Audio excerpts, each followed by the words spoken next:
Kayu besi rawa sepanjang 17 meter ini disiapkan untuk membuat salib. Melihat panjangnya, timbul pertanyaan, siapakah yang akan disalib? Siapapun itu, pasti sesuatu yang lebih besar dari mereka. Tapi Frankie Woro, Casimilus Awe, dan warga suku Auyu di Papua Selatan ini tak akan melukai siapapun. Mereka memakai salib ini sebagai tanda perlawanan.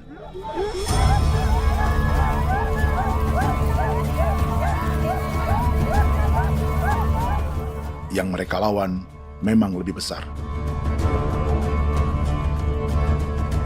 yaitu pemerintah Republik Indonesia.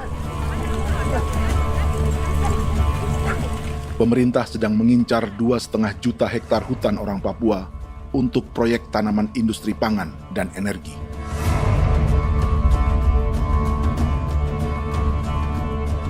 Ratusan kilometer dari salib orang-orang Auyu itu, orang Muyu sedang menyiapkan gerakannya sendiri. Tapi kali ini dalam bentuk sebuah pesta. Pesta yang disiapkan oleh marga Kimco Jinipjo selama 10 tahun.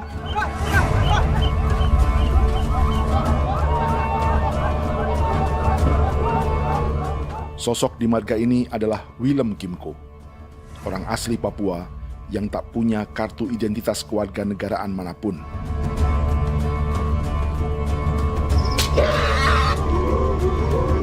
Pesta adat ini sudah cukup langka, tak hanya di Papua, bahkan di kawasan Pasifik dan peradaban Melanesia.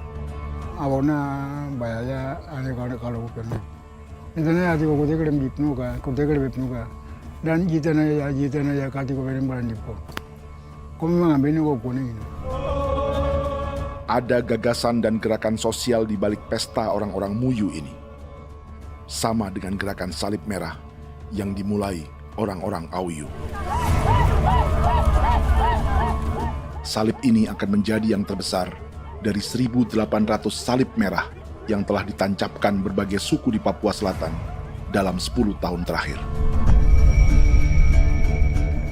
Ribuan salib merah yang dipadukan dengan palang adat adalah tanda larangan yang menyatukan unsur-unsur adat dan agama. Kami percaya bahwa kalau memang kami sudah tidak mampu untuk menyelesaikan persoalan ini, dalam hal ini perusahaan tidak bisa masuk, berarti kami minta bantuan kepada nenek moyang dan Tuhan. Atribut perang orang Auyu ini diukir atau dilukis, digambar di batang salib ini dengan tujuan bahwa kami larang dengan sangat keras. Jadi apabila siapapun, baik dari antara kita sendiri yang melanggar batas ataupun pihak lain yang mau mengganggu keselamatan hak tanah adat kami, maka kami siap untuk melakukan ancaman perang. Salib-salib ini tidak ditancapkan di halaman-halaman gereja, melainkan di tanah dan hutan adat, di dusun-dusun sagu, dan di tempat-tempat yang disakralkan. Sebab 1.800 palang adat dan salib ini memang bukan semata tentang agama, tapi untuk mencegah negara dan perusahaan memasuki tanah dan hutan adat mereka. Papua bukan tanah kosong.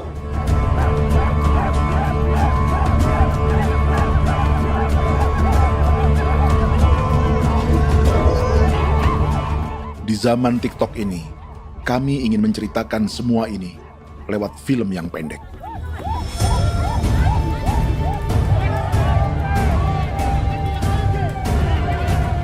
Tapi kami jelas gagal.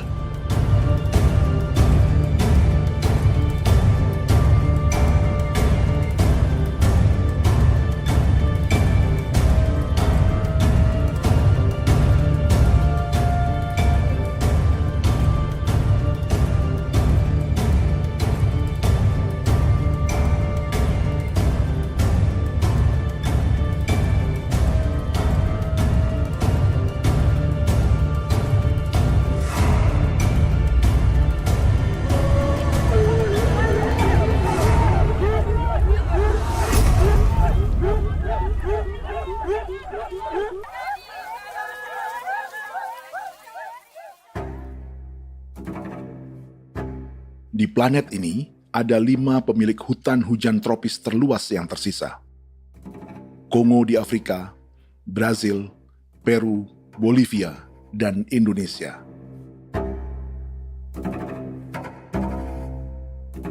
Di Indonesia, satu-satunya pulau yang hutannya masih terjaga adalah Papua, pulau terbesar kedua di dunia setelah Greenland.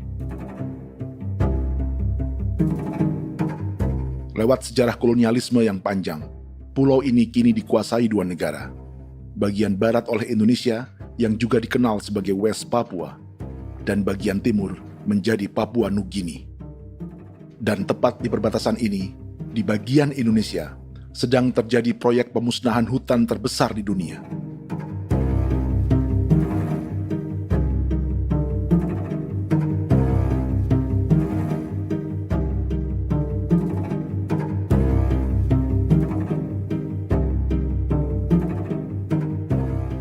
Pemerintah Indonesia sedang membuka lebih dari 2,5 juta hektar hutan untuk sawit, tebu, padi, dan peternakan.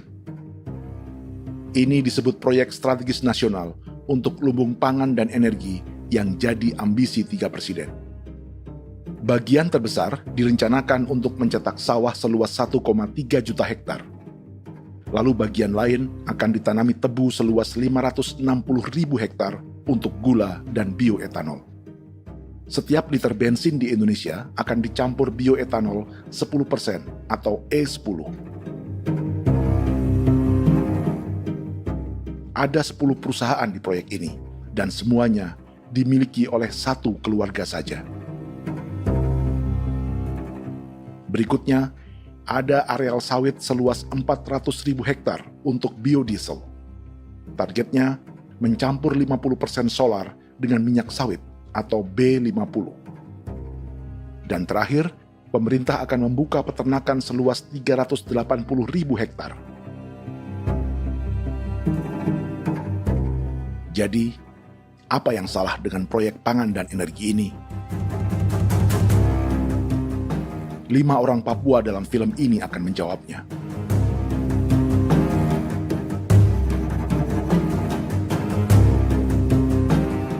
Yang pertama adalah Yasinta Moiwen dari suku Marin.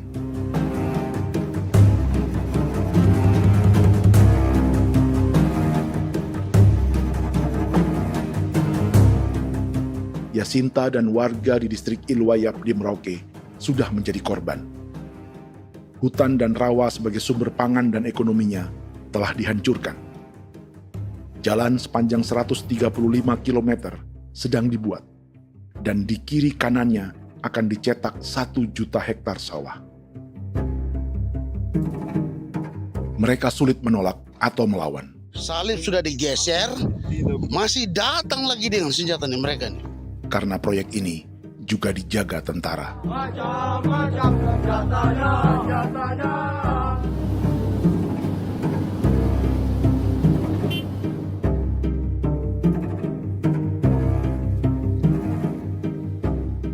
Yang kedua adalah Natalis Buer di distrik Tanah Miring, Merauke.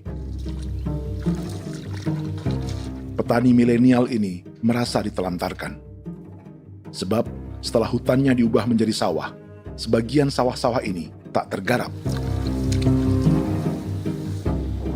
Orang asli Papua seperti Natalis tak punya modal untuk benih, pupuk, perawatan, hingga ongkos panen.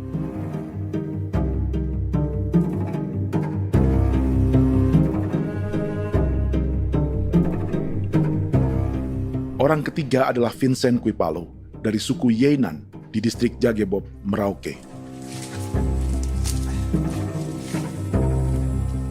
Vincent dan suku Ye sedang menjadi korban.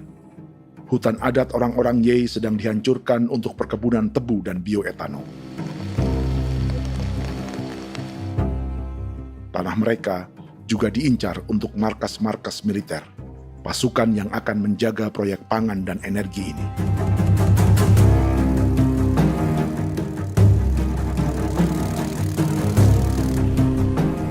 Yang keempat adalah Frankie Woro dari suku Auyu di distrik Fofi, Kabupaten Bovendigul. Hutan dan tanah mereka terancam perluasan perkebunan sawit untuk campuran biodiesel atau B50. Orang-orang dari suku Auyu ini adalah calon korban. Merekalah salah satu pelopor gerakan Palang Adat dan Salib Merah. Meski kadang berseberangan dengan gereja yang mereka anggap lebih mendukung pemerintah dan perusahaan. Mereka bahkan sedang merencanakan gerakan yang lebih besar, dengan salib yang lebih besar. Tanah milik Somu Sobisiba itu bahwa tanah ini diciptakan oleh Tuhan dan memberikan warisan kepada kami. Kami ini hanya hak jaga.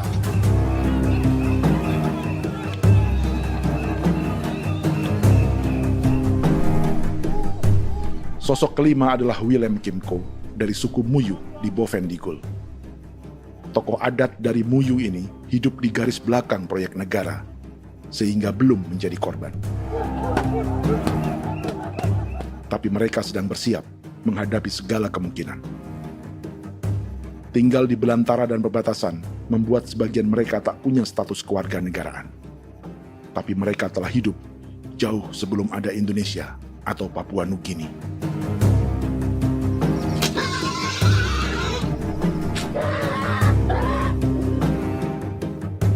Kelimanya mewakili jutaan orang asli Papua yang sedang terancam eksistensinya.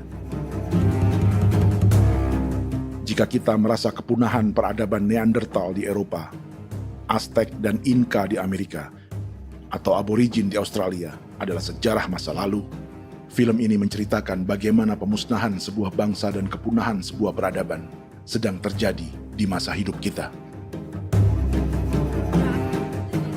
Kepunahan bukan karena kerusakan lingkungan dan ruang hidup semata, juga karena dihantam 60 tahun operasi militer.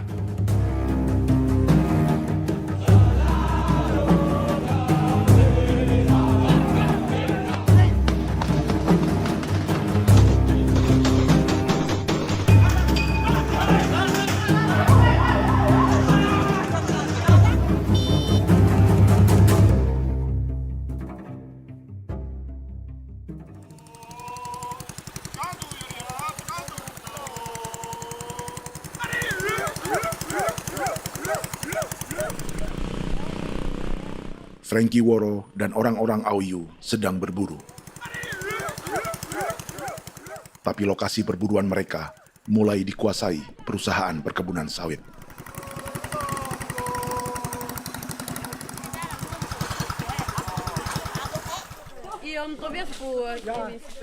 Kita akan menuju arah ke Inabusu. Di sana kami akan masuk di wilayah konsesi perusahaan PT Indo Asiana Lestari, dan di situ ya ada survei-survei mereka yang mereka pernah lakukan, tapi juga kami ada lakukan tanda-tanda sasi di sana.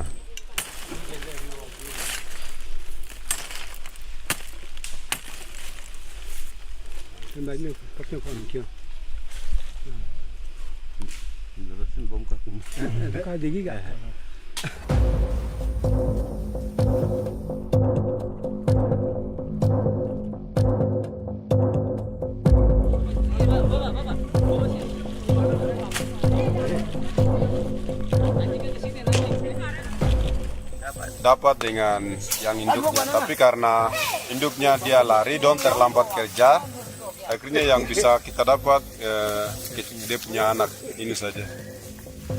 Kalau pakai bahan kayak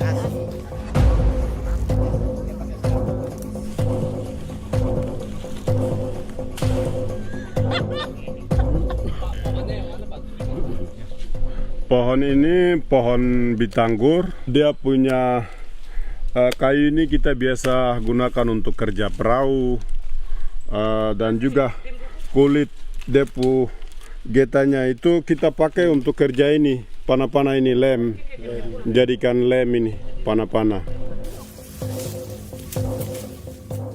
Hutan ini adalah supermarket bagi suku Auyu.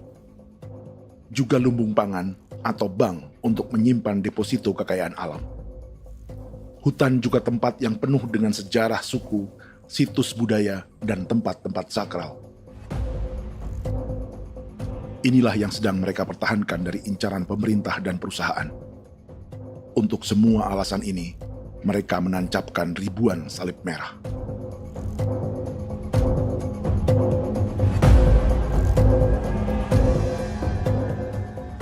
Tapi dari kampung, warga suku Auyu memberi kabar pada Frankie tentang intimidasi oleh aparat negara agar mereka melepas tanah ke perusahaan sawit dan berhenti memasang palang adat dan salib merah. Ada beberapa titik yang saya sudah siap, tetapi di sini emergensi dari saya, terutama di Kampung Sokangon, PT Damai Timber. Dia mengganggu saya dengan menggunakan kekerasan maupun pihak hukum. Dan kemarin saya ada pernyataan penolakan secara resmi, tapi masih tetap dengan menggunakan pihak hukum untuk masuk, untuk harus dituntut saya untuk harus diterima perusahaan itu. Kita di situ ada 15 marga, tetapi 15 marga juga tidak setuju. Marga-marga siapa yang terima dan marga-marga mana saja yang menolak. Nanti kita lihat dari pertimbangan itu, dan di situ dan kita undang mereka untuk bicara dengan kami. Sebagai sosok yang aktif dalam gerakan, warga Auyu terus memberi informasi lapangan kepada Frankie yang tak selalu berada di kampungnya. Izin pernyataan yang mereka paksa saya untuk tanda tangan itu, tapi sementara saya tidak tanda tangan. Data semua ada di tangan saya.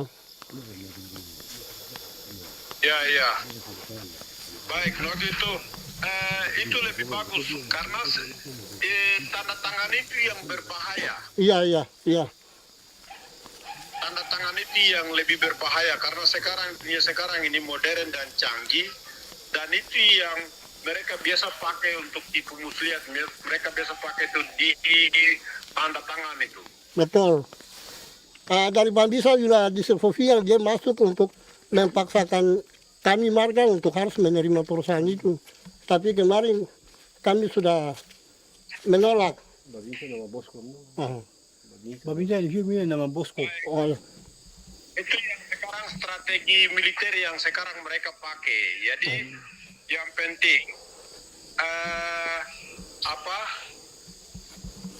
masyarakat itu yang benar-benar mau menolak, siap dukung ketua marga siapa yang nanti tampil. Ini adalah peta konsesi sawit untuk biodiesel dalam proyek strategis nasional. Dan di distrik Fofi inilah, orang-orang Auyu hidup dari sungai dan hutan. Tapi Frankie di Bovendigul masih lebih beruntung. Setidaknya dibandingkan Yasinta Mowien di Merauke yang sudah kehilangan hutan dan rawanya.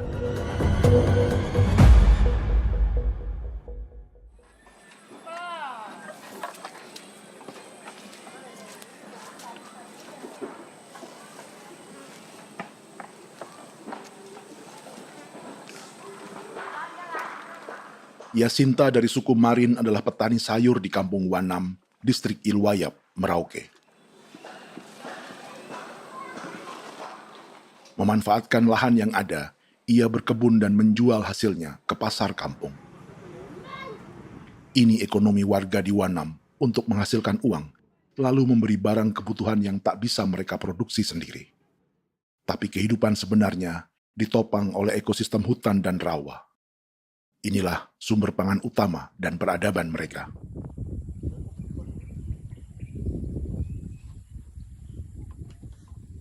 Namun ketenangan ini diusik ketika tiba-tiba pada Mei 2024, di Pelabuhan Wanam datang ratusan alat berat untuk proyek pangan dan energi pemerintah.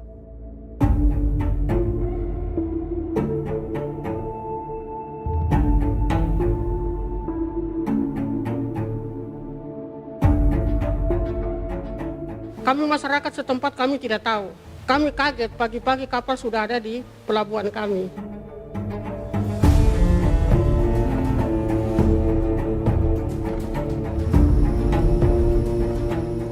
Yasinta Mowien atau Enrika Gebze dan warga lainnya tak pernah diajak bicara atau dimintai pendapat. Seakan-akan Papua adalah tanah kosong. Kita suka kaget yang dong bawa turun alat berat dong bawa turun, kita kaget masyarakat. Dorang subongkar itu kayu-kayu.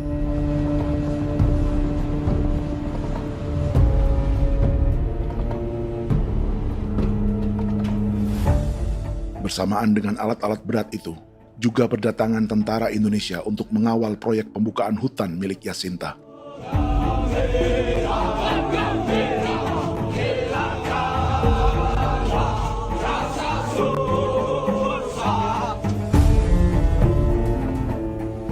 Ribu alat berat didatangkan dari Cina ke Papua oleh perusahaan bernama John Lin Group sebagai kontraktor pemerintah. Ini disebut sebagai pesanan eskavator terbesar di dunia dengan nilai 4 triliun rupiah. Misinya membuka hutan dan rawa milik orang Marin, salah satunya untuk membangun jalan sepanjang 135 km. Sementara di kiri kanannya akan dicetak sawah yang ditargetkan seluas 1,3 juta hektar. Jalan berupa garis lurus ini bukan rute tradisional ekonomi masyarakat. Jalan ini akan menghubungkan kawasan perkebunan sawit dan tebu di sebelah timur, juga untuk mobilisasi pasukan militer. John Lin Group adalah perusahaan yang dimiliki Andi Samsudin Arsyad atau yang dikenal dengan Haji Isam. Sebagian orang mengenalnya sebagai pengusaha yang hobi balapan mobil.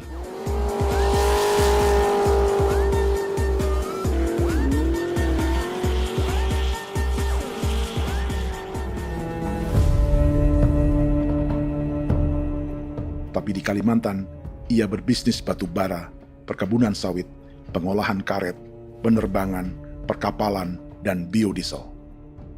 John Lin Group kini juga menjadi pemilik perkebunan tebu dan pabrik gula terbesar di Indonesia.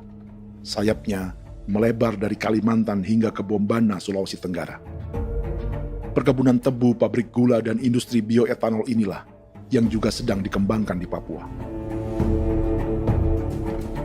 Foto ini adalah momen ketika Isam bersama kerabatnya, Menteri Pertanian Amran Sulaiman dan Menteri Pertahanan Syafri Samsudin meluncurkan program biodiesel atau B50 di Kalimantan Selatan. B50 artinya setiap 1 liter solar, 50%-nya akan dicampur minyak sawit. Perusahaannya, PT John Lin Agroraya, menjadi salah satu pemainnya.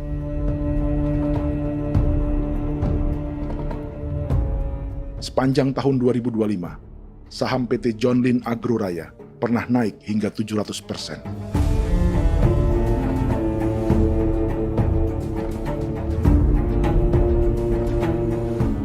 Perusahaan sawitnya yang lain, PT Pradiksi Gunatama, sahamnya bahkan pernah naik 4.000% hanya dalam 1 tahun. Dari harga saham ini saja, nilai kekayaan keluarga Isam diperkirakan mencapai 100 triliun rupiah lebih, menjadikannya salah satu keluarga terkaya di Indonesia dan salah satu pemain penting industri bioenergi.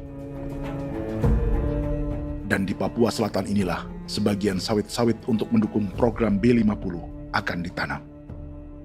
Inilah tanah orang-orang Wambon, Muyu, Marin, Yei, atau Auyu seperti Frankie Ward.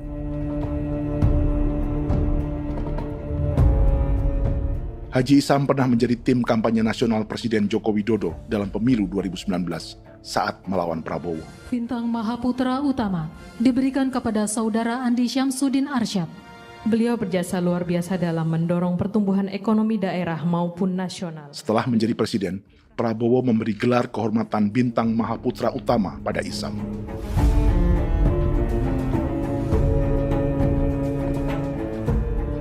Sejumlah menteri Prabowo, juga kerabat dan orang-orang yang pernah bekerja di perusahaan Isam.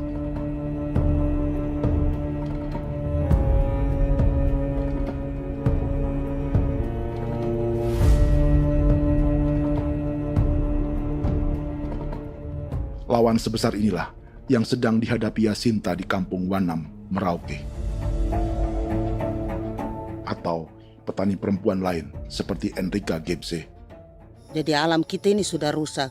Jadi kita itu biasa jalan dari sini tuh harus pasang jerat di situ, harus cari makan di situ lagi. Itu tempat-tempat itu pasang-pasang jerat, tempat babi, rusa, sekarang sudah tidak ada lagi.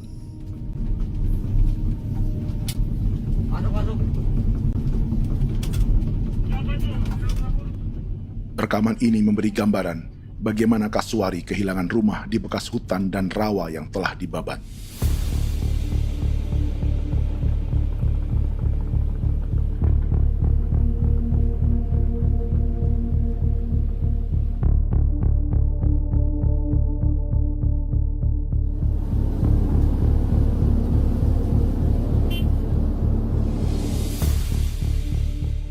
Keterlibatan tentara dalam proyek pangan dan energi di Papua memakai dalih bahwa ancaman terhadap negara kini tak hanya perang secara militer, tapi juga melalui pangan dan energi. Kementerian Pertahanan pun terlibat karena proyek ini dianggap operasi militer selain perang. Jadi tugas kamu adalah menjaga sumber cadangan pangan nasional. Macam-macam senjatanya, Proyek ini menambah panjang alasan mempertahankan kehadiran tentara di Papua dalam 60 tahun terakhir. Saat ini, jumlah tentara Indonesia di Papua mencapai 56.000 personel, atau ada 1 tentara untuk setiap 100 orang Papua. Bandingkan dengan rata-rata nasional, di mana hanya ada 1 tentara untuk 696 penduduk Indonesia. Itu belum termasuk polisi. Artinya, 1 orang Papua dijaga lebih banyak senjata dari rata-rata penduduk Indonesia. Tanah dan hutan diambil secara sepihak untuk kepentingan pembangunan batalion dan bandar antariksa. Ini bentuk perampasan masyarakat. Penolakan kehadiran markas-markas militer terjadi di sejumlah tempat di Papua. Tak hanya karena trauma dan ketakutan, juga karena mengambil tanah-tanah adat.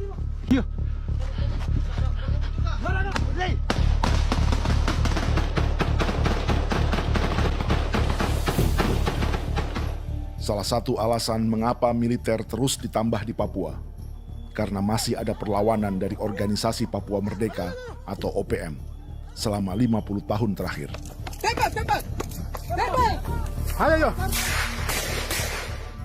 Tapi kekuatan militer OPM diperkirakan hanya 1.430 personel dan 360 pucuk senjata. Selebihnya, mereka menggunakan senjata tradisional.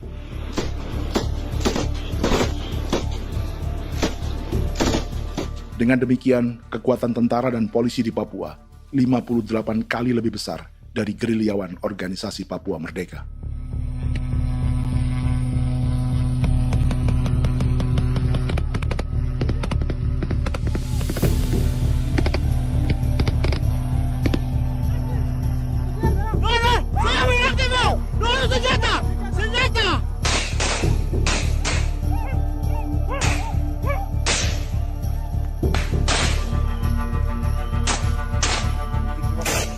Sebagian tentara berada di garis depan pertempuran, tapi sebagian besar lainnya terlibat operasi non-tempur menjaga proyek pemerintah dan investor swasta. Seperti Batalion Infanteri Teritorial Pembangunan di distrik Jagebob, Merauke ini. Lokasinya bersebelahan dengan konsesi lahan tebu untuk gula dan bioetanol milik PT Murni Nusantara Mandiri. Baik perusahaan maupun markas militer, keduanya mengambil hutan milik suku Ye dari marga Kuipalo. Tapi orang datang tanam ini saja di sini, tanam papan nama ini. Victor Kuipalo menunjukkan apa yang terjadi. Jadi kita juga kaget ini.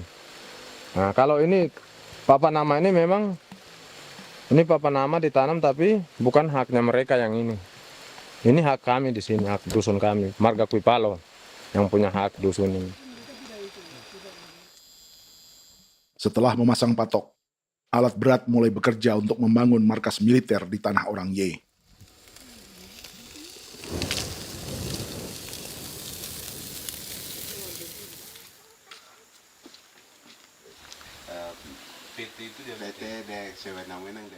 Kehadiran markas militer mengkhawatirkan warga yang pernah mengalami trauma.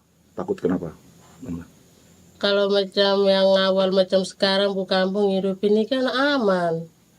Terus kenapa harus didirikan korem di sini? Bukankah dengan adanya Korem semakin aman ada tentara di sini? Kalau untuk kampung kayaknya tidak bisa aman kalau ada tentara, paling masyarakat dipukul itu ini. Kalau kampung hidup begini malah saya sejahtera dan saya punya masyarakat. Apa pernah ada pengalaman buruk sebelumnya dengan tentara di daerah sini? Ada yang cerita waktu pos-pos di sini tuh di 13, 12 itu zaman katanya Patimura. Memang kasihan. Malah kita punya orang ini yang dia niaya betul dipukul. Disuruh kerja bakti tidak mau atau lama mencari, namanya kita pangkur sagu itu butuh waktu 1 minggu. Kalau lama begitu ya paling diseret apa pukul itu. Operasi militer Indonesia di Papua dimulai tahun 1962 lewat Operasi Trikora. Tapi perlawanan bersenjata pertama di Papua baru dilakukan tahun 1965 di Manokwari. Nanti tanggal 1 Mei jam 12.30 pemerintahan di Irian Barat mutlak akan jatuh di tangan.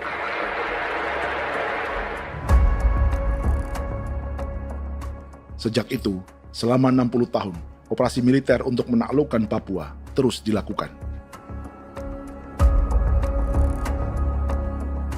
Salah satu operasi militer paling berdarah adalah Operasi Wibawa untuk memenangkan Indonesia dalam jajak pendapat tahun 1969. 643 orang tewas di Paniai. Lalu disusul 4.146 korban tewas antara tahun 1977 hingga 1978.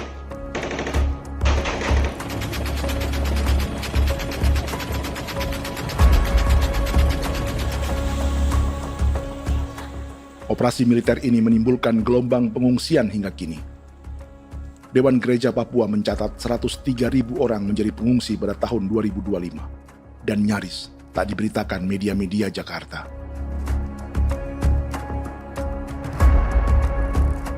Jumlah pengungsi terbesar tercatat di Nduga yang mencapai 20.000 jiwa. Banyak di antaranya yang sedang hamil, seperti Jubiana, salah satu pengungsi Nduga. Jadi ini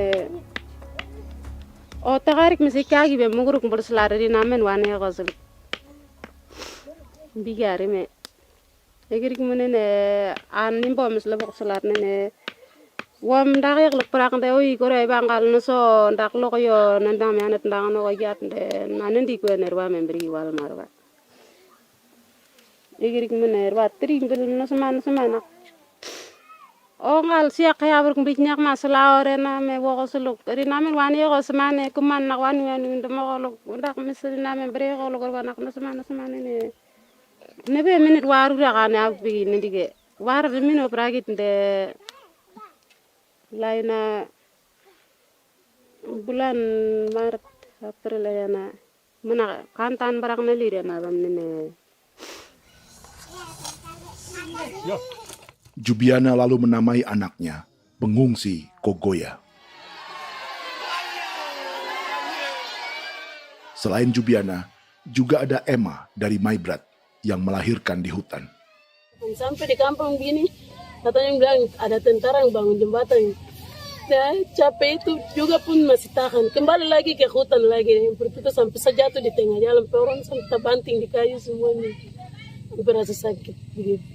Melengkapnya tuh Domika Serli, pengungsi Wako.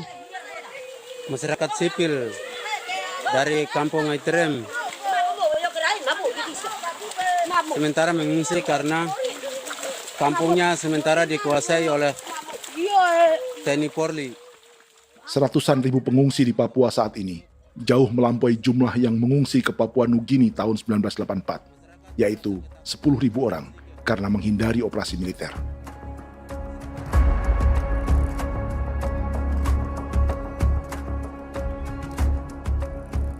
Bersamaan dengan operasi militer, eksploitasi sumber daya alam Papua juga dilakukan sejak masuknya tambang emas dan tembaga Freeport pada tahun 1967.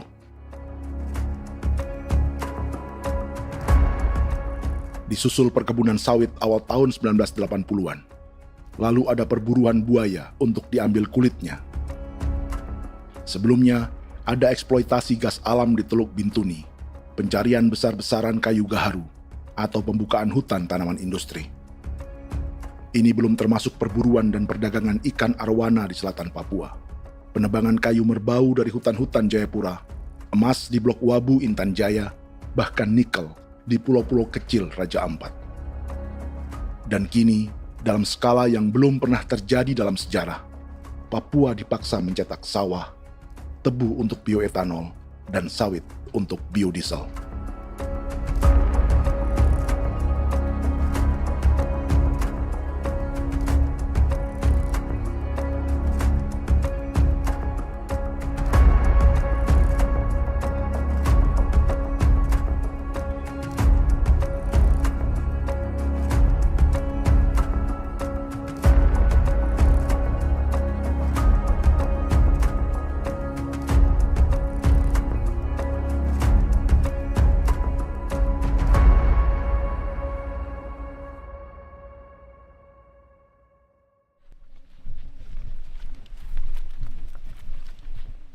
Inilah yang sedang menimpa keluarga Vincent dan Victor Kuipalo di Merauke. Hutan mereka diambil untuk markas militer dan industri perkebunan, PT Murni Nusantara Mandiri. 1 dari 10 perusahaan yang diberi konsesi untuk menanam tebu dan memproduksi gula serta bioetanol seluas 52.000 hektar.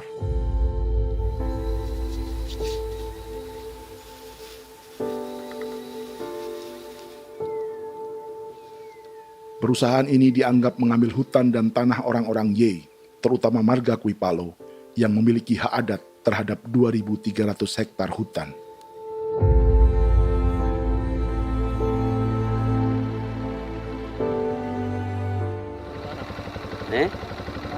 Tentara?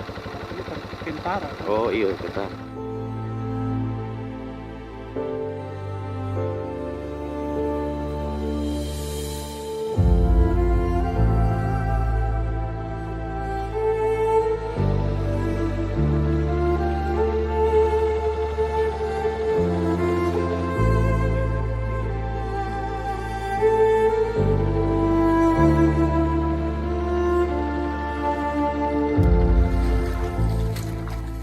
Keluarga Kuipalo sedang melihat apakah perusahaan semakin mengancam tanah mereka. Dan kekhawatiran itu terbukti. Iya, makanya tadi saya bilang ini dari sini saja dekat ini sudah masuk di dalam ujung lapang ini. Ini hutan, yang ini hutan yang dorong ada bongkar sekarang ini. Ini sudah punya alat tuh dekat ini. Dekat sekali ini. Ini di sini. Nacau, kelapa itu yang jalan lama, jalan setapak ini. Dari udara, terlihat alat-alat berat semakin mendekati tanah orang-orang Ye, marga Kuipalo.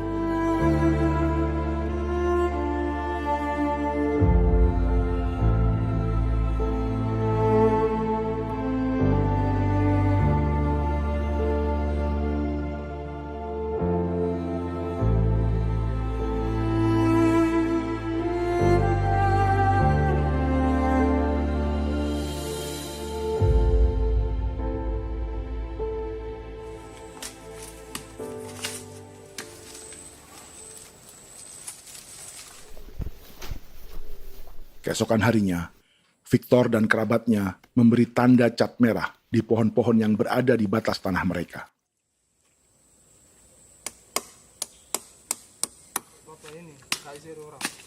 Tapi tanda peringatan adat ini tak diindahkan perusahaan.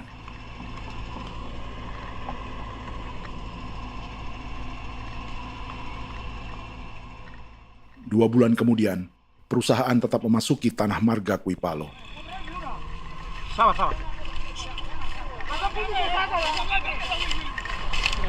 Kami manusia, kau lihat. Tapi tidak sudah sakit hati sekali saya kata adik. Ini sama baik kalau pikiran berubah lagi. Kami juga punya tangan, hanya beda rambut. Mister itu juga. Wah, buka. Tidak.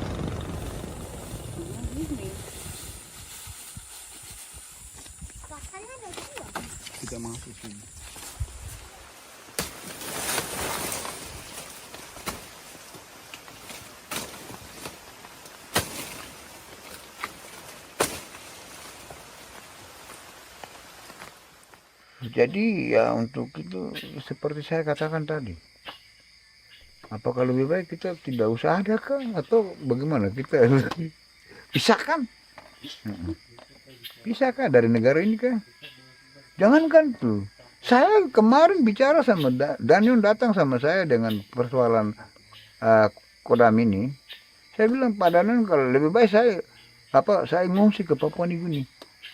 Dia bilang aduh Bapak jangan begitu. Ya memang kalau tidak bisa menghargai kami, lebih baik pilihan yang itu yang saya memilih. Lebih baik saya pindah dari sini. Saya mengungsi ke Papua Nugini, di negara tetangga. Masih di laut. Apa?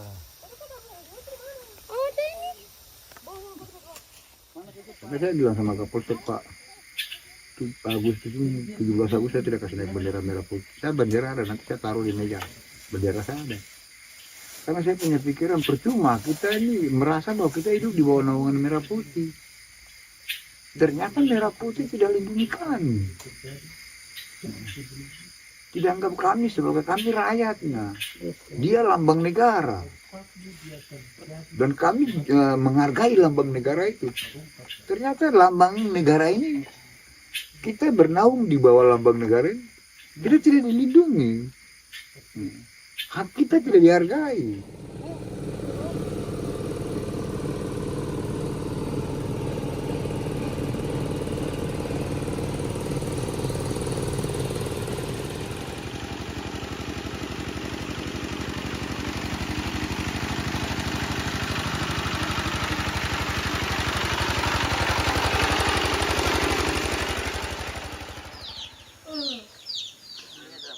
Marga Kuipalo dari suku Ye terus mendapat teror dan intimidasi agar melepas tanah mereka yang hanya dihargai Rp300.000 per hektar. Tapi mereka tidak berjualan tanah. Makanya mama itu tidak suka untuk lepas tanah. Untuk apa baru kita baru di dalam hutan itu ada obat-obat tradisi.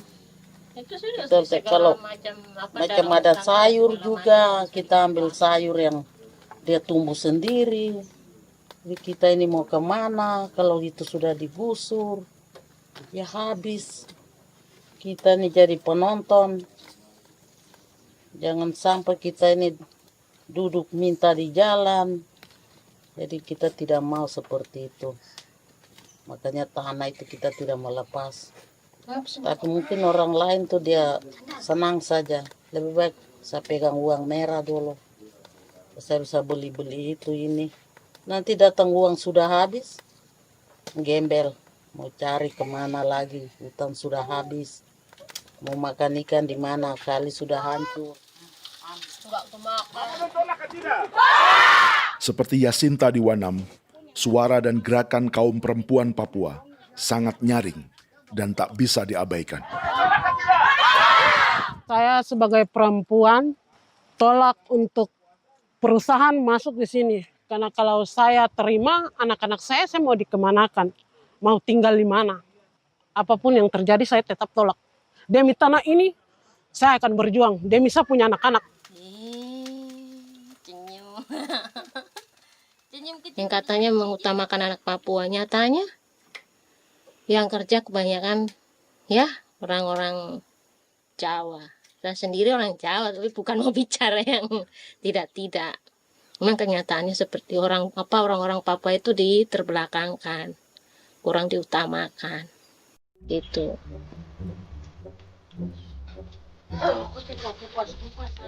Proyek food estate seperti mencetak sawah, bukannya tak diikuti warga Papua.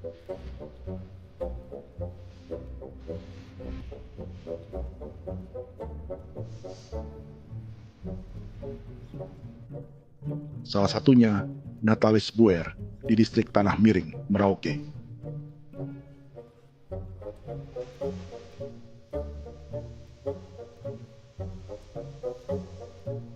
Setelah menghabisi hutan, pemerintah Indonesia mencetak sawah untuk tanaman padi karena beras mulai menjadi makanan pokok menggantikan sagu. Sebagian besar penggarapnya adalah warga transmigran yang datang sejak era 1980-an. Bahkan petani transmigran sudah ada sejak Belanda membuka proyek padi kumbe di distrik Kurik. lokasi yang sering jadi langganan pejabat Indonesia memamerkan sawah di Papua. Tapi Natalis juga ingin belajar menanam padi atau bersawah. Namun ia kesulitan karena dibutuhkan modal untuk benih, pupuk, hingga pemeliharaan dan panen. Lalu sawah-sawah ini pun mulai dikuasai pendatang.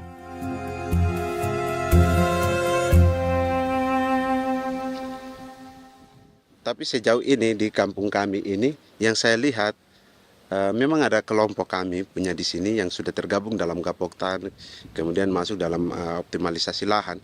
Tapi baru saya anak asli yang punya lahan di sini. Mereka tidak punya. Pemerintah dalam hal ini adalah Kementerian Pertanian bersama-sama Kementerian Pertahanan yang dalam hal ini pada garis di bawahnya adalah TNI Angkatan Darat memberikan support yang maksimal kepada masyarakat khususnya di Merauke dalam rangka. Saya kemarin habis 9 juta. 9 juta ya? Iya, 9 juta karena dia sudah tidak dipakai toh. Ya. Dia sudah... Perempuan Papua seperti Filomena juga mau bertani. Pemerintah memberi bantuan Rp900.000 per hektar lewat program optimalisasi lahan atau OPLAH. Tapi dibanding biaya produksi dan harga jual gabah, Filomena mengaku berkali-kali rugi dan kini memutuskan tak lagi menggarap sawahnya. Terus kita harus cari uang untuk kondek. Betul. Karung kita beli. Karung beri sendiri lagi. Tenda kita beli. Ini dari yang offline ini don tidak siapkan. Tidak ada. Tidak ada ya, jadi mama don sendiri. Itu yang saya ada bilang, 900.000. Itu modal untuk kerja sawah ini. Mulai dari kerja sampai nanti panen. Panen. Wih, ngeri sekali. Iya, lucu toh? Tidak dapat itu. Betul, Mam.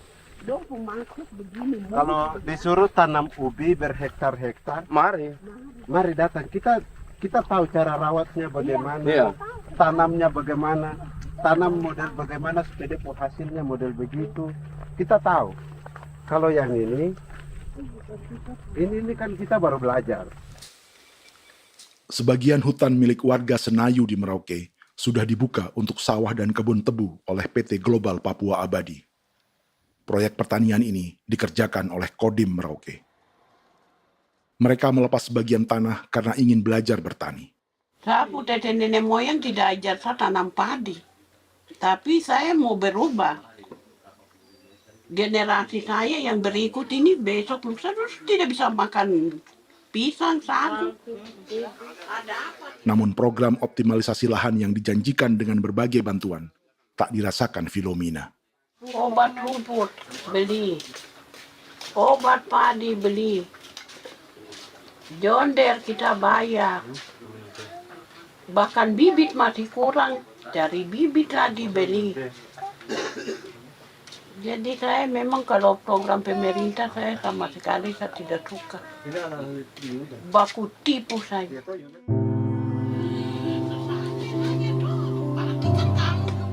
Mereka merasa ditinggalkan sendiri, jatuh bangun belajar bertani padi.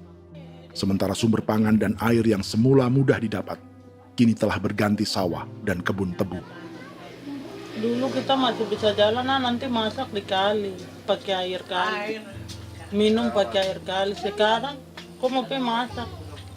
Tidak ada air, Air sudah susu, mau minum tidak bisa. Sudah dengan obat. Drone semprot tebu itu saja drone. Drone yang semprot. Saya lihat di itu. Jadi kita bukan drone yang terbang di atas untuk disemprot. Dong lempar pupuk di bawah ya dia mengalir ke kali. Mengalir ke kali, ke rawa-rawa.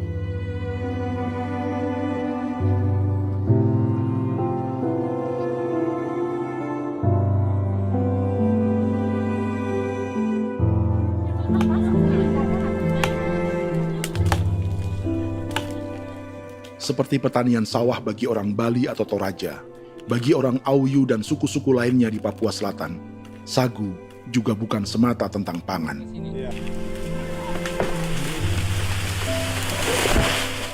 Bagi orang Auyu dan Marin, sagu adalah kerabat, sosok orang tua, sosok nenek moyang yang harus dijaga dan dilindungi. Lagi bikin apa mama ini, mama? Pakai toko itu saguan.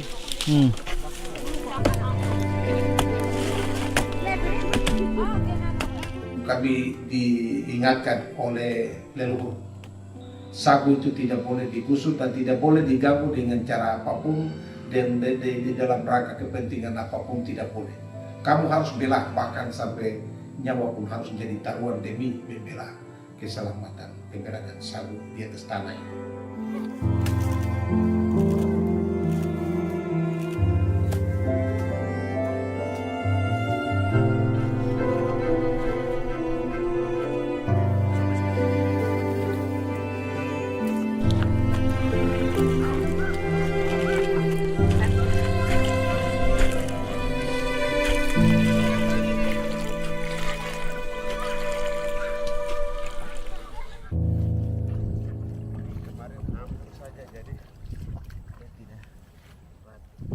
Menurut Natalis, pemerintah di Jakarta mendefinisikan lumbung pangan semata urusan beras dan mencetak sawah. Sebenarnya orang Papua itu bukan tidak bisa bertani. Kami tanam ubi itu bagian dari pertanian. Nah, pertanian yang dimaksud oleh pemerintah itu harusnya selalu itu kalau bisa pemerintah harus spesifikkan pertanian apa yang dimaksud, pertanian tanam padi atau pertanian tanam ubi, petasan dan lain-lain. Ini yang harus dispesifikkan dulu. Begitu, sehingga tidak menjustifikasi kami orang asli Marin bahwa kami tidak bisa bertani. Bukan. Kami buka kebun besar-besar di sana, bahkan bermeter-meter, ratus-ratus meter pakai sekop, bukan pakai ekskavator, tapi ini pakai skop. Itu pertanian, begitu. Bagi Natalis, alih-alih memaksimalkan sawah-sawah yang sudah ada untuk petani Papua, pemerintah selalu membuka hutan baru, seperti dikerjakan perusahaan John Lynn Group dan melibatkan tentara. Padahal, sejarah keterlibatan militer dalam proyek food estate atau cetak sawah adalah sejarah kegagalan yang bertubi-tubi 4 presiden selama 30 tahun terakhir.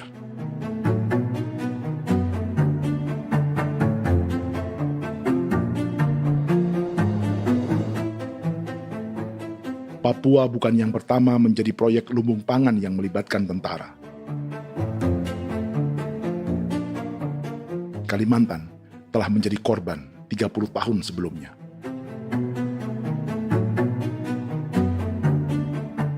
Ini adalah bekas hutan yang sudah dibuka di Pulang Pisau, Kalimantan Tengah.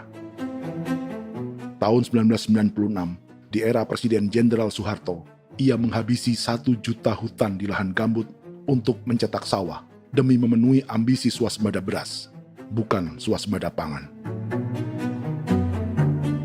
Hutan tropis Kalimantan dihabisi dalam skala yang belum pernah terjadi dalam sejarah. Di bawah rezim militeristik, tak ada yang berani melawan keinginan Soeharto, termasuk orang Dayak seperti Kuneng. Nggak bisa jalangi itu. Nggak boleh dihalangi.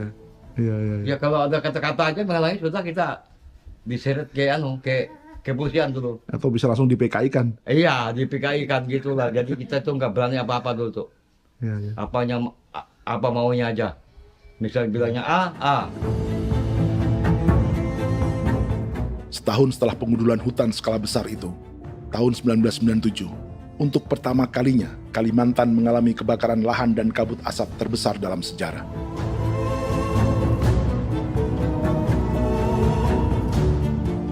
Sebagai ilustrasi, ini kondisi kabut asap tahun 2015.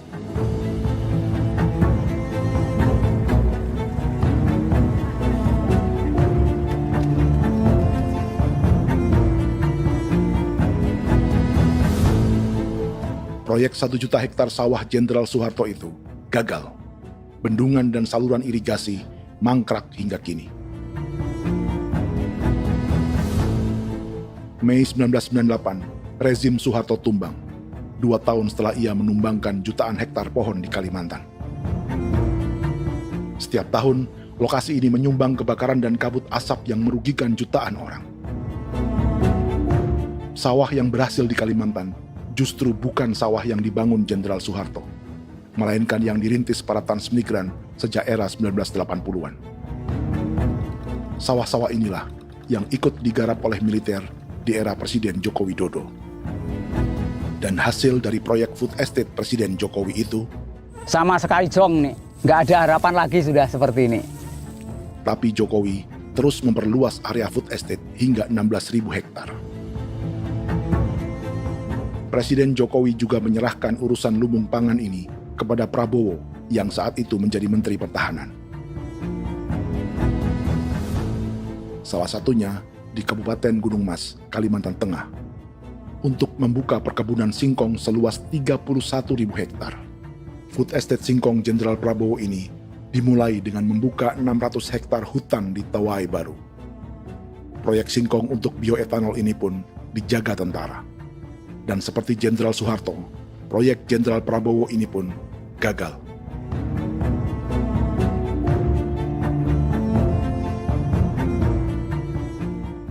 Dengan reputasi ini, Joko Widodo dan Prabowo justru sedang membuka 2,5 juta hektar di Papua.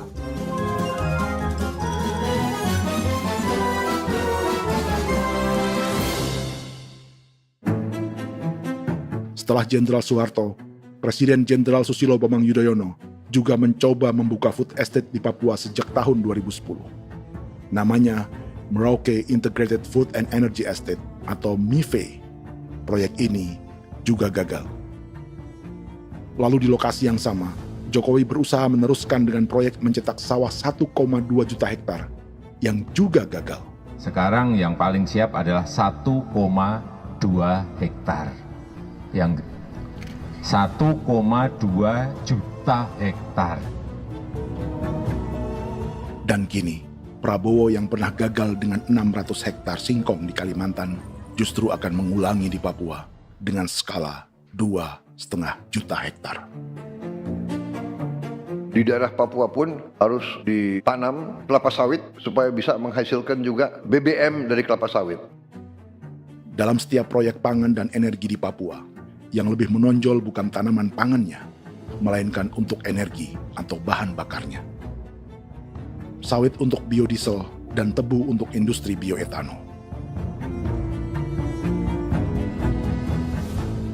Ada 10 perusahaan yang diberi konsesi hingga 0,5 juta hektar untuk tebu. Dan 10 perusahaan itu dimiliki oleh satu keluarga saja.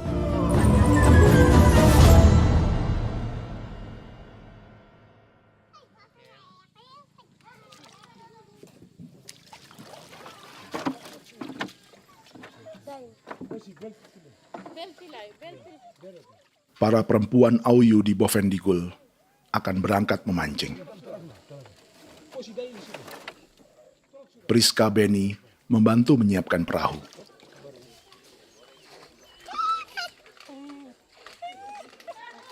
Mereka akan mengumpulkan bahan pangan di hutan untuk persiapan acara penancapan salib merah berikutnya.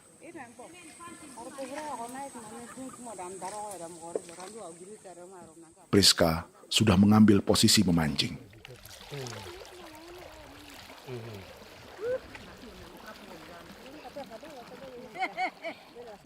.800 salib merah telah dipasang di wilayah adat berbagai suku di Papua Selatan untuk menghalau perusahaan sawit dan tebu.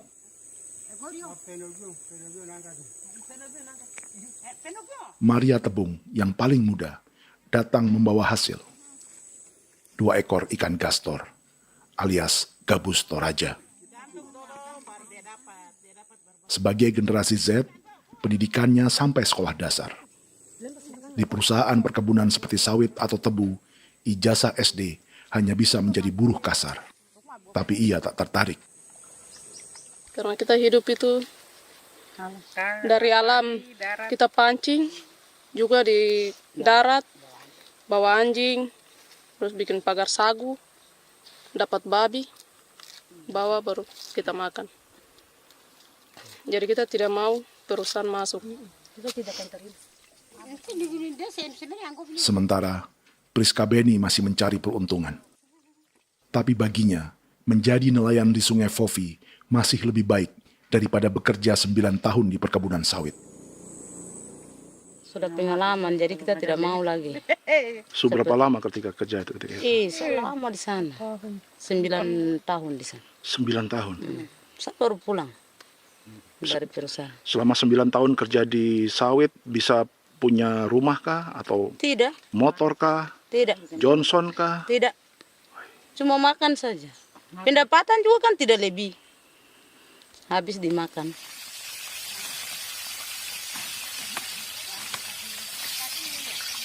Satu minggu libur berapa hari? Tidak libur. Minggu tetap kerja? Tetap kerja. Tidak bisa ke gereja? Hari Minggu kerja. Hari Minggu juga kerja. Dia tidak mengenal agama perusahaan itu. Di grup perusahaan sawit Korindo, Priska digaji 2 juta rupiah per bulan dan tinggal di mes karyawan. Tapi gaji itu dipotong bahan makanan atau BAMA rata-rata 1 juta rupiah setiap bulan. Korindo adalah grup perusahaan yang salah satu usahanya adalah hutan tanaman industri dan sawit di Bovendigul dan Merauke. Di Papua, mereka memakai bendera PT Tunas Sarwa Ema. Perusahaan ini pernah memberi bantuan pada Keuskupan Agung Merauke. Keuskupan Merauke belakangan mengeluarkan pernyataan mendukung proyek strategis nasional di Papua. Umat Katolik yang memprotes sikap gereja tersebut ditangkap polisi. Jadi selama 9 tahun tidak bisa nabung? Tidak. Makan saja. Makan saja. Makan saja. Menabung bagaimana? Keperluan banyak. Tidak sampai. Habis di anak-anak uang sekolah. Uang 1 juta itu mana sampai. Menabung juga tidak cukup. Sudah pengalaman, jadi kalau di sini perusahaan mau masuk tidak.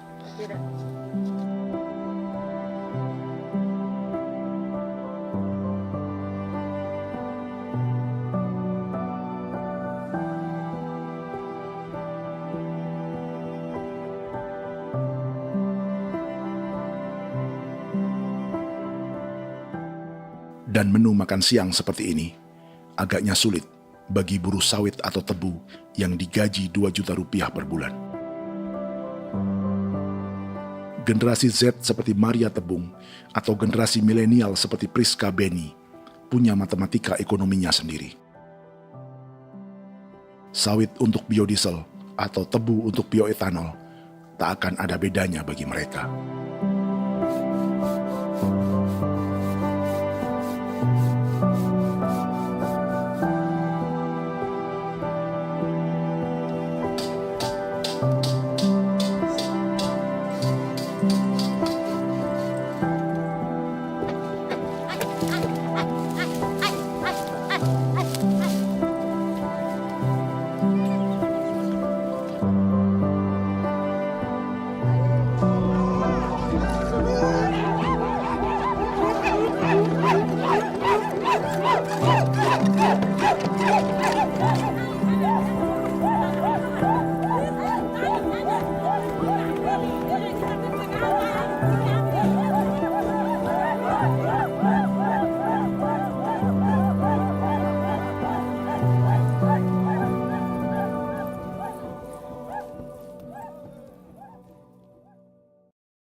Perkebunan tebu 1,5 juta hektar di Merauke adalah ide 3 presiden untuk menggenjot penggunaan bioenergi sebagai campuran bahan bakar fosil. Selain swasembada pangan, swasembada energi di daerah Papua pun harus ditanam kelapa sawit supaya bisa menghasilkan juga BBM dari kelapa sawit. Juga tebu menghasilkan etanol. Singkong, kasava juga untuk menghasilkan etanol. Bioetanol adalah bahan bakar nabati atau tumbuhan yang dapat dicampur dengan bensin.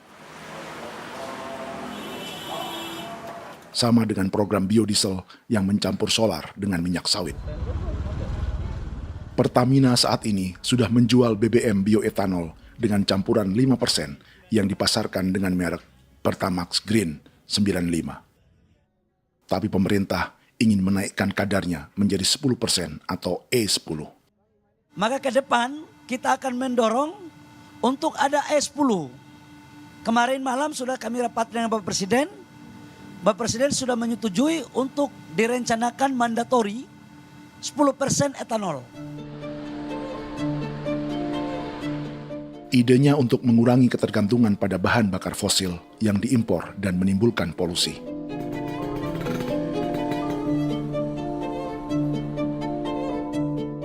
Tapi bioetanol bukannya tak mengorbankan lingkungan, hutan, rawa, dan manusia. Karena program E10 membutuhkan 7,3 miliar liter bioetanol, maka lahan yang dibuka untuk menanam tebu bisa mencapai 1,3 juta hektar. Sementara saat ini, luas perkebunan tebu di Indonesia hanya 500 sampai 600 ribu hektar. Artinya, butuh lahan baru hingga 800 ribu hektar untuk menanam tebu. Dan 500 ribu hektar diantaranya sedang dibuka di Papua. Hutan yang tadinya untuk menumbuhkan pangan berubah jadi tanaman untuk bahan bakar di jalanan. Kecepatan pulihnya hutan beradu dengan jumlah dan kecepatan kendaraan di jalanan.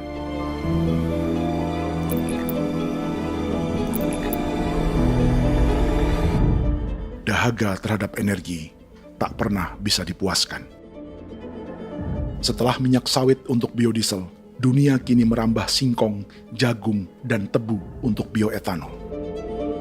Benua Amerika, Eropa, sebagian Afrika, hingga separuh Asia kini mulai memakai bioetanol sebagai campuran bahan bakar.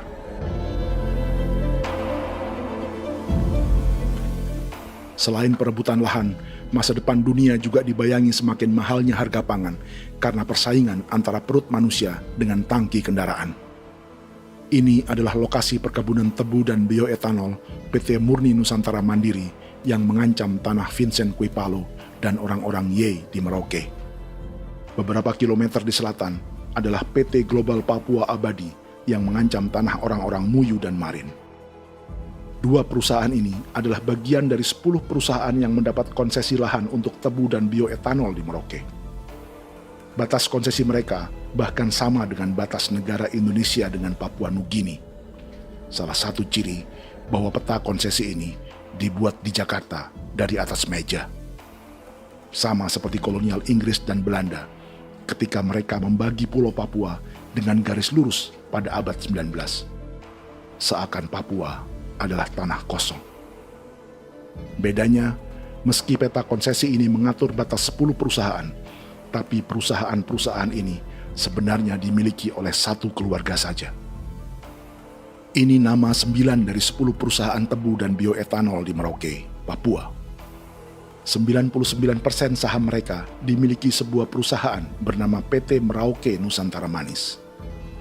Sementara 1% sisanya dimiliki PT Merauke Gula Mandiri. Tapi saham kedua perusahaan ini dimiliki PT Merauke Sugar Group. Dan perusahaan ini, 90% sahamnya dimiliki pengusaha bernama Angelia Bonaventure Sudirman, serta perusahaan bernama Zico Trust dan Resource Harvest. Lalu 10% lainnya dikuasai PT Papua Energi Abadi, yang pemiliknya adalah Dudi Christian dan Angel Madeline. Sekarang, mari kita lihat siapa mereka. Angelia Sudirman adalah keponakan dari salah satu konglomerat sawit Indonesia, Martias Fangiono. 9 perusahaan di Papua ini berada di bawah bendera Merauke Sugar Group. Dan Merauke Sugar Group hanya satu dari 7 grup perusahaan milik keluarga Fangiono.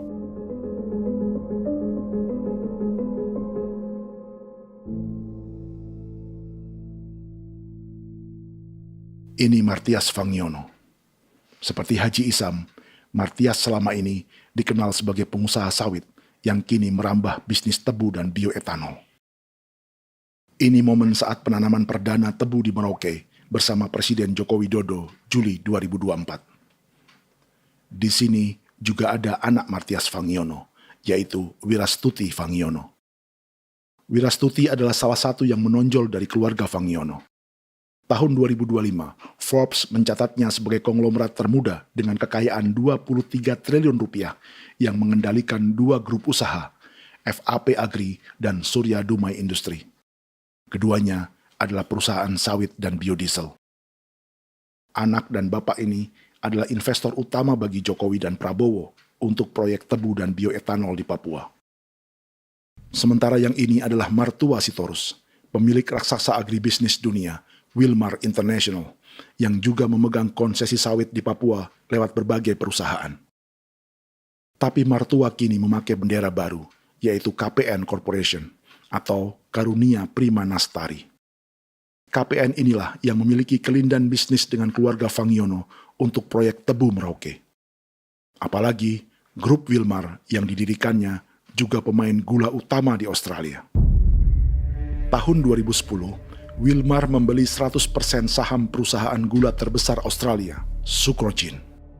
Akuisisi senilai 1,5 miliar dolar Amerika ini langsung menjadikan Wilmar pemain tebu terbesar kelima dunia. Sebagian bibit tebu yang ditanam di Merauke adalah varietas yang dikembangkan Lembaga Riset Gula Australia atau Sugar Research Australia. Sugar Research Australia lalu menjalin kontrak pengembangan bibit dengan PT Global Papua Abadi milik Fangiono. Tapi masalahnya, Sugar Research Australia adalah badan publik yang tugasnya memajukan petani tebu dan sebagian dananya berasal dari pajak warga Australia. Itu artinya, warga Australia membiayai pengembangan bibit tebu untuk investor dan pemerintah Indonesia. Dokumen ini menunjukkan bahwa lembaga yang dibiayai warga Australia itu pernah memiliki kontrak penyediaan bibit dengan PT Global Papua Abadi milik keluarga Fangiono. Kontrak itu baru berakhir pada November 2024. Artinya, saat Presiden Jokowi dan keluarga Fangiono menanam bibit tebu pada Juli 2024 ini, kontrak itu masih berlaku. Nama lain dalam keluarga ini adalah Siliandra Fangiono, yang pada tahun 2024 dijuluki Raja Sawit Termuda dengan kekayaan 39 triliun rupiah dalam catatan Forbes. Ia mengendalikan grup First Resources. Secara umum, keluarga Fangiono memiliki 20 perusahaan di Sumatera, 32 perusahaan di Kalimantan, 1 di Jakarta, 2 di Singapura, dan 25 perusahaan di Papua. Di Papua, perusahaannya tersebar dari Sorong, Mapi, hingga Merauke. Para politikus dan pejabat Indonesia terus membesarkan konglomerasi, meski Martias Fangiono pernah divonis 1,5 tahun penjara karena kasus pembalakan liar dan kebun sawit ilegal tahun 2007. Sementara tahun 2022, Wilmar terlibat kasus korupsi ekspor minyak sawit dan divonis mengembalikan kerugian negara 11,8 triliun rupiah. Tumpukan uang ini disebut sebagai pembayaran dari grup Wilmar yang diterima secara simbolis oleh Presiden Prabowo pada Juni 2025 lalu. Tapi peran raksasa biodiesel dan bioetanol dunia ini belum akan surut di Indonesia. Bahkan sebaliknya. Sebuah dokumen presentasi bisnis dari Wilmar International Limited pada tahun 2010 ini bisa menjadi petunjuk. Presentasi ini bagian dari proses pembelian 100% saham raksasa tebu Australia, Sucrogin.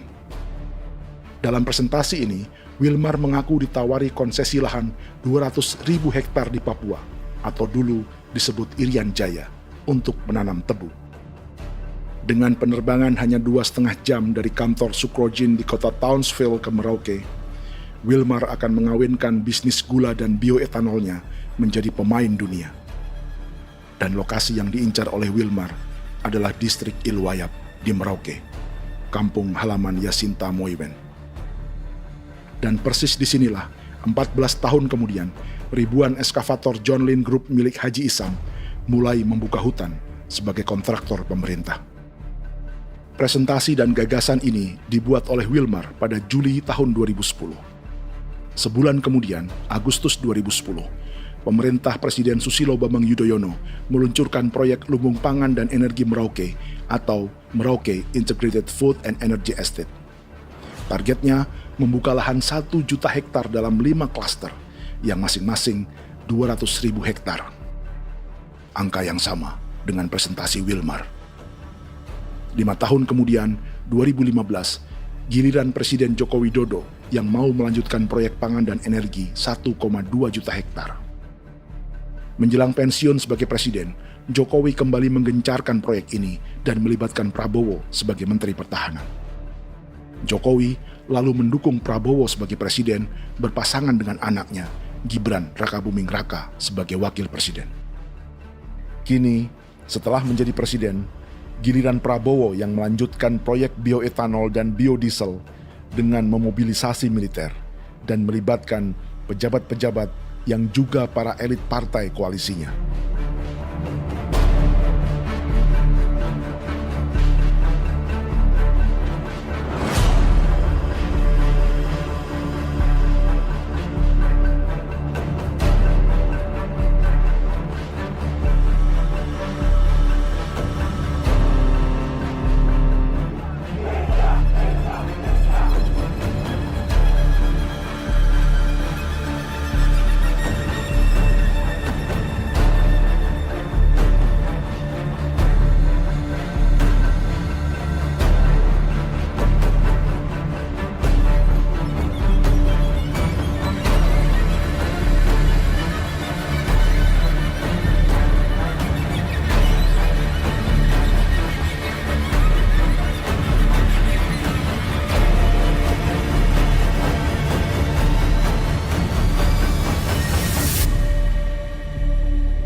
...300 tahun lalu, hutan-hutan di Pulau Jawa dalam waktu singkat berubah menjadi perkebunan tebu di bawah rezim kolonial Belanda.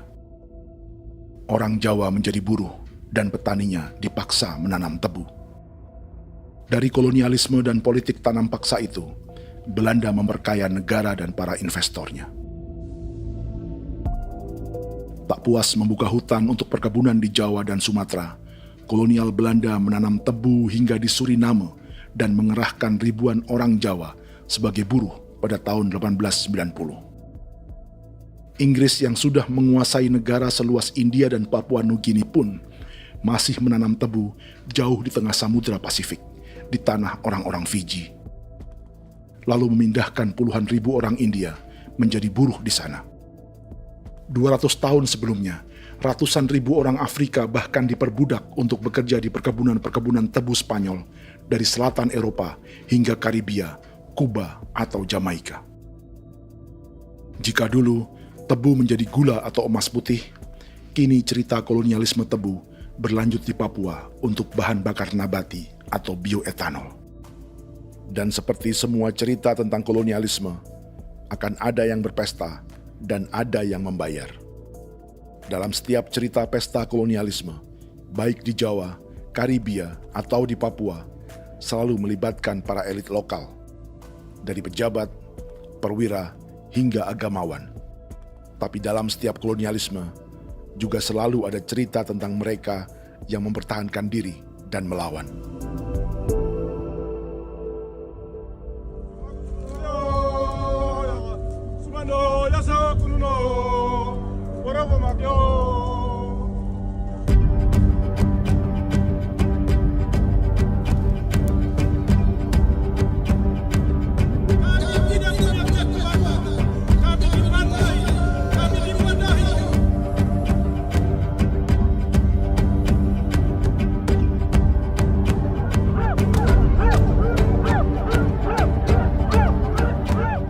Dalam sejarah Gereja Katolik banyak pemimpin-pemimpin yang adalah, tanda petik itu adalah Judas juga. Jadi itu sudah pasti karena itu adalah manusia. Satu sisi sebagai manusia dalam perjalanan digoda, apalagi ada dalam posisi-posisi jabatan, ya mungkin banyak tawaran-tawaran lain, lalu disitulah terjadi pergeseran keberpihakannya kepada misi gereja tadi itu untuk umat, untuk mereka yang tertindas. Orang kirim eksavator, orang kirim tentara, orang kirim polisi. Pukul kami bukan pencuri, kami tidak pernah mencuri orang barang. Kami tidak pernah menangis ke orang lain. Kami tidak pernah menangis ke kita bapak mama, kami menangis kepadamu. Tuhan kami lemah. Aku tidak tahu. Dia kata, ini hijau cikui. Orang lain datang ke bangsa kami, ke wilayah kami untuk kasih habis kami.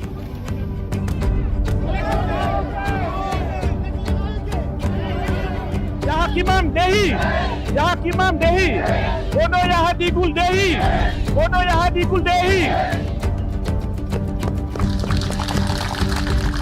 Kita buat sasi seperti begini untuk menolak perusahaan apapun yang masuk di tanah kami. Kalau kita kasih, kita bikin rusak sekarang, kita punya generasi berikutnya mau dapat kemana. Jadi kita nyatakan sikap di sore hari ini, kami tolak. Apa yang dilakukan pemerintah untuk PSN adalah kejahatan. Pemerintah bagian dari kejahatan, aktor perusak dan pembunuh terhadap negara, terhadap alam, hutan, terhadap manusia. Jadi negara jadi aktor pembunuh. Jadi Pilatusnya siapa? Negara, pemerintah Jakarta ini. Tanah Wiu bukan kosong. Masyarakat adat kami rasakan. Perusahaan tolak. Lihat asal.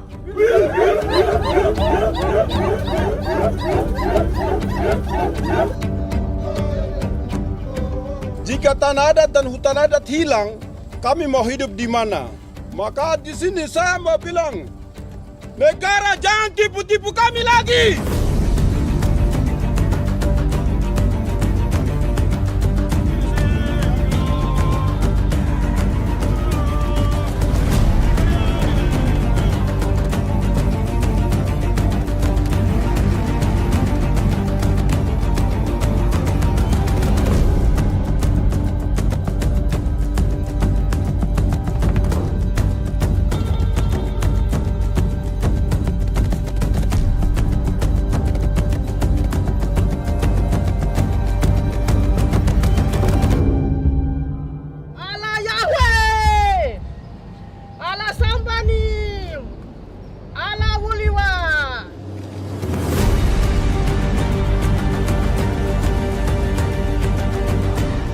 Kalau kami dianggap orang Papua itu bagian daripada Republik ini, tolong hargai kami.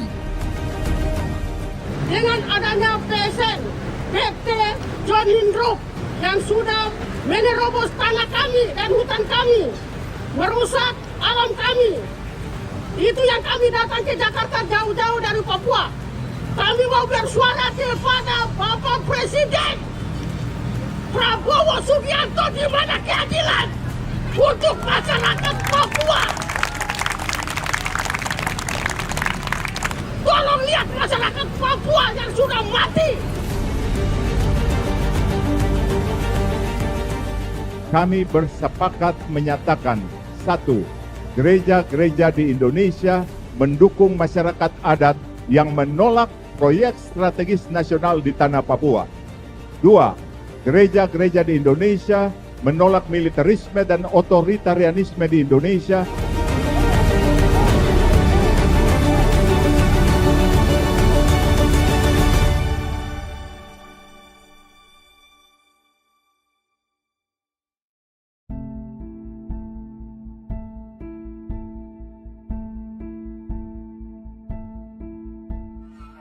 Kita sering merasa banyak hal buruk sudah jadi cerita sejarah.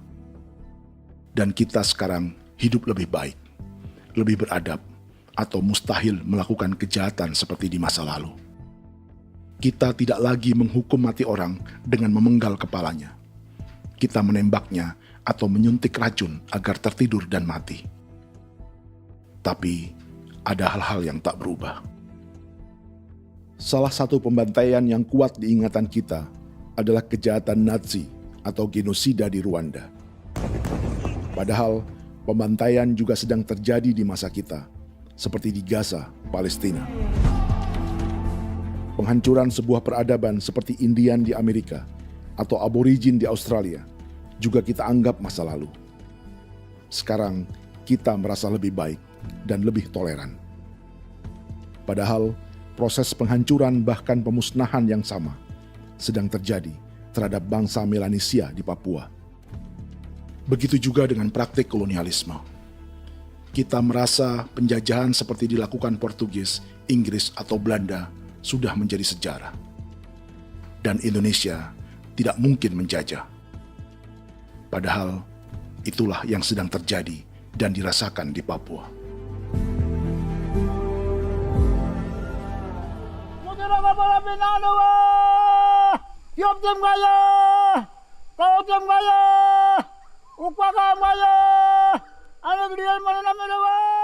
Jalannya sejarah ini disadari Willem Kimco di pedalaman Bovendigol, Papua.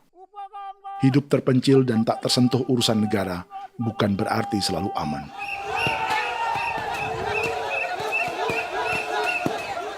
Untuk sampai di tempat ini, orang-orang Muyu menempuh 2 hari berjalan kaki mengarungi hutan, lembah, dan sungai.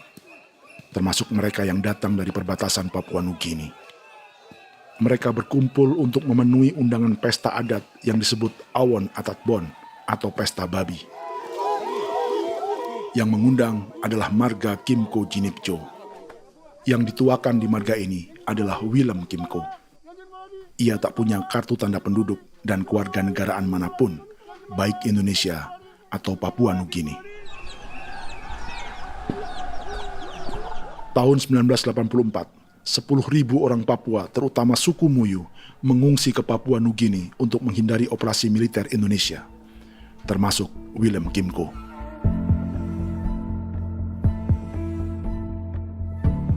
Apa yang membuat pesta adat ini istimewa?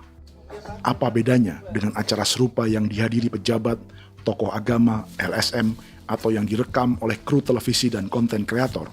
13, 14, 15, 16, 17, 18. Pertama, untuk membuat pesta babi, orang Muyu perlu persiapan selama 10 tahun. Sebab, babi-babi yang akan jadi bagian dari pesta ini tak boleh dibeli, alias harus dipelihara sendiri. Babi-babi ini bukan bantuan pejabat pemerintah, gereja, atau LSM.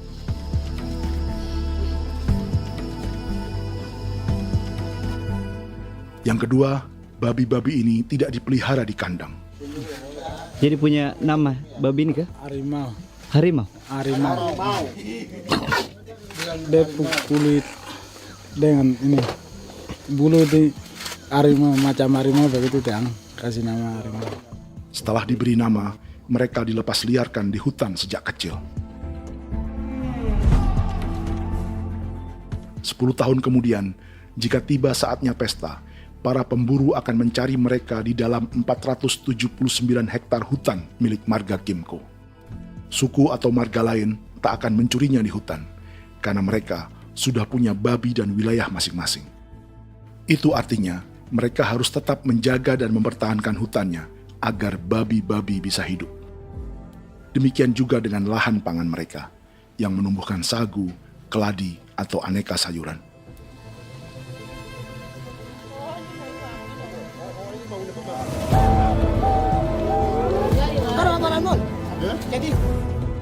Yang ketiga, dalam Awon Atatbon atau pesta babi, binatang ini tidak dimakan secara gratis. Setiap marga atau klan dalam suku Muyu akan membayar jerih payah tuan rumah menjaga hutan dan memelihara babi.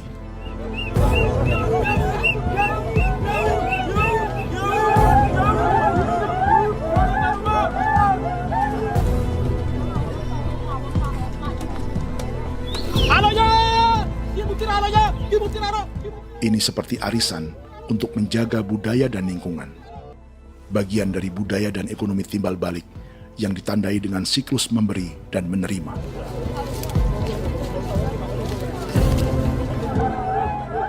Ini juga cara orang Muyu membangun dan memperluas aliansi.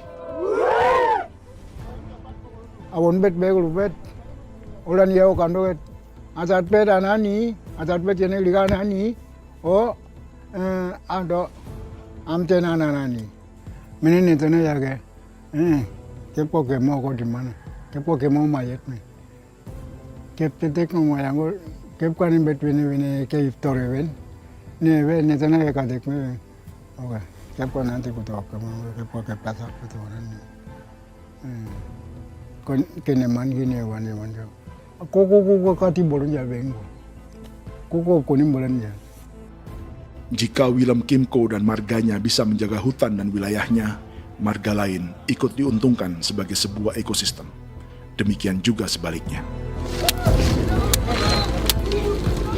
Alasan keempat, mengapa pesta babi ini memiliki tempat khusus dalam peradaban orang Muyu, karena Willem Kimco khawatir peradaban mereka akan punah, menyusul ancaman terhadap ekosistem dan hutan.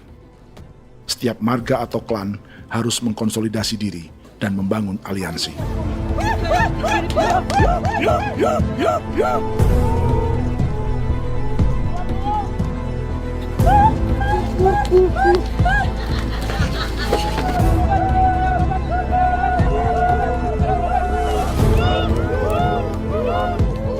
Kekhawatiran Willem dan orang-orang Muyu tak berlebihan.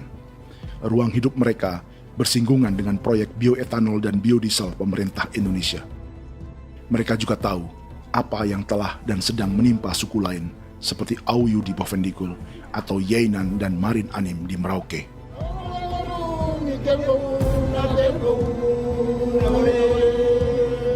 Jika suku-suku lain menggunakan palang adat dan salib merah sebagai gerakan perlawanan, orang-orang Muyu memakai pesta babi untuk mempersiapkan diri dan konsolidasi. Sebab, berbeda dengan saat mengungsi tahun 1984, kali ini yang datang ke tanah orang-orang Muyu tak hanya tentara, juga alat-alat berat bersama para pebisnis pangan dan energi. Awak datang.